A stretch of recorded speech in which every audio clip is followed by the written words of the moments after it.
Hi, today I'm going to show you how to stitch on a button. Now I know some of you might be thinking, oh, that's really easy, Amanda, I know how to sew on a button. I'm sure you do, but there's just a little tip and a little trick maybe that you might not know, because there's two types or two ways of stitching buttons, and so I'm gonna show you both of them.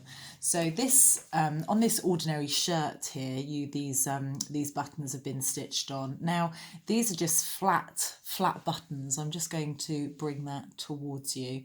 There, you see, now there's not there, it's completely flat button. Now there's nothing what you call a shank. Now a shank means this button here. I'm going to tilt the camera so you can, or tilt the button should I say. Can you see there's a shank on the end, on the middle of that button there? Now that enables that if you had a jacket, for instance, here, and so a lot of people, when they sew buttons, they sew the button too tight to the project. So when the button is then buttoned up to the buttonhole, it pulls, and there's no space between the fabric and the button. Now this button here does not have a shank, but I'm going to try to see if you can see it here. It doesn't have a shank, but it has a space. Can you see there? It has a space between the fabric and the button, and they've actually created a shank with the thread.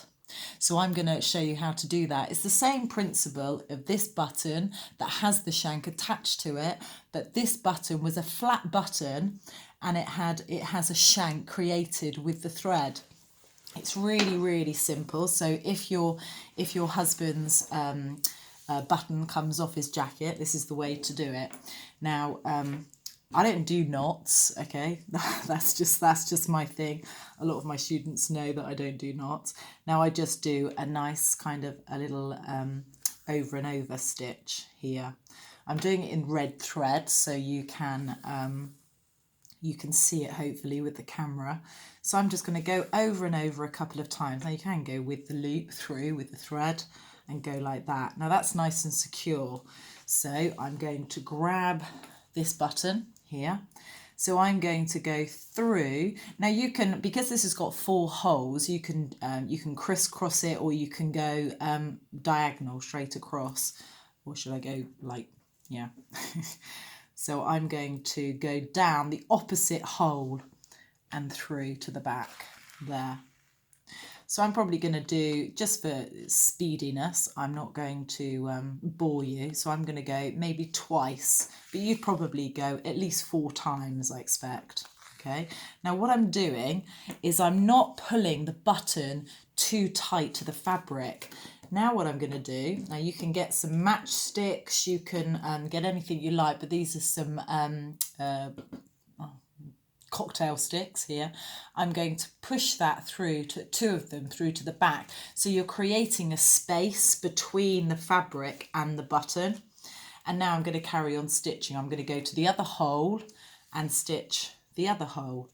So you're not stitching the button very tight to the fabric. Now, like I said, I'd probably go 4 times there.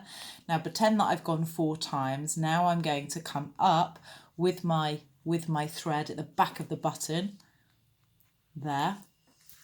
And then what I'm going to do is take out the sticks, and then I'm going to wind the thread around the back.